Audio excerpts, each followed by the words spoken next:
Okay, I promised a video outlining week 2 of what I'm doing. Just a reminder, this is a project where I am engaging with my body to foster self-love and compassion, but also as a means to connect with parts of me in therapy terms, IFS, internal family systems, where there are active parts of you that might have gone neglected or might have been big parts of your life, in childhood or beyond that, that might not have a say currently in your life, or might be there bringing up things. Sometimes when you're triggered, you have this moment where you kind of feel helpless and felt like a child. And back in that moment, for those of us with childhood trauma, but I don't know anyone else your experience outside of that. If you don't have that serious trauma, but it's how our experience is in mine. So, first week, I was actively engaging with Seth, who is my 15, 16-year-old self, very mask, very protective, very loyal, and wants good things, but is also, sort of aggressive and a bit grunge because it was the 90s. So this week, I moved on from the next sense. So Seth was the mouth, was the words, was bittersweet, sweet to the mouth, bitter to the belly, violent words, waging war against the master with the tools of the master, a bit rock and roll. This week it's Rosa. So months ago, when I was kind of building out this IFS stuff and reconnecting with these parts, Rosa, I think, is one of the youngest versions of me. Very femme, very sensitive. Rosa's a world builder. As a kid, I used to make up stories, but what I would actually do is I would build a map of the land that was in. I would draw plans of the house that the thing was in. I would sketch out all the characters and fill out their characteristics and their superpowers and all that kind of stuff. So I'd build the world, and then I would usually probably write 2 chapters and then get bored of it. But ultimately, I was still doing that world building, and Rosa had ambition, and was a writer, or a wannabe writer and a wannabe novelist, an architect and interior designer. Like a lot of these really deep artistic parts of me, I owe to Rosa. As a kid, I used to play Barbies with my sister, and I loved playing Barbies. I loved setting up the worlds and having the conversations and having the scripts and the whole thing. I also adored The Little Mermaid, and that was kind of one of my favorite stories kind of growing up, along with Robin Hood.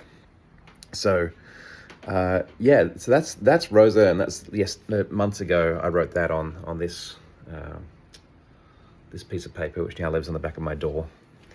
And then last week, when I was kind of really talking about the parts, I wrote this stuff. So C is the sense that I'm going to settle into this week. And the eyes is the part of the body that I think you see. Eyes, seeing the beauty of the world, but also seeing it clearly as it is. And so that part of that's prophetic, that really sees it as it is, or as it could be as well, and kind of sees both the beauty and the horror of the world. Seeing good in people and the world, also telling the truth. I just said all those things. And I do believe that Rosa was trying to build a beautiful world for me to inhabit, for other people to inhabit as well. Drawn to a story, drawn to a fable, drawn to these myths. And in many ways, I think the way Rosa probably shows up today for me is as a bard for the village, is as someone who is still telling stories and still talking about the big stuff going on, but also trying to reflect that back, why that hurts internally, like why I think that patriarchy. It hurts us all. And fascism, of course, hurts us all. So, I think Rosa really is that deep, justice-centered part of me as well. Yeah, so that's what I'm doing. I stylistically, Seth was the black and the white and the red, very teenage, very primal for me. Rosa, I knew, wanted to be a bit more playful. Barbie colors, pastels, pink. Pink is my favorite color. So I did actually pull out. I bought some pastel Sharpies, and I've been using those as the primary kind of tool so far for this, along with other bits and pieces, textures and other things. So yeah, that's kind of what I'll be exploring this week as I do my practice.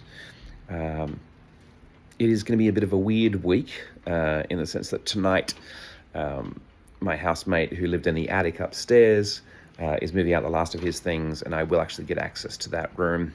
I won't be moving there until till sometime next week, but I have plans to paint it, to rip up all the carpet, and to lay down floors, and to really kind of make some beauty up there, so that I can actually have my studio separately, my art making separately, and my bedroom separately up there. So some of this art making this week might veer into that, but again, this is a world building that I'm doing upstairs. I'm trying to really build a space. It's in 400 square feet. I'm trying to build a space that allows me room to explore all the different parts of me, and not, have my desk here and my bed here, and not be making like art all the time on my studio desk. So building those habits where when I'm at my studio desk, I'm doing my music. When I'm at my art desk, I'm doing my art, and kind of, feel very privileged, I think, to have access to that. I'm also going to try and create a beautiful world up there. I'm going to define the spaces with color and paint, and going to build some little privacy screens and things like that, to chop up this very open plan space. So that's kind of what I'm working on. That's what I'm thinking about this week, and looking forward to hearing what you all think about little Rosa. She's cute, but she's feisty.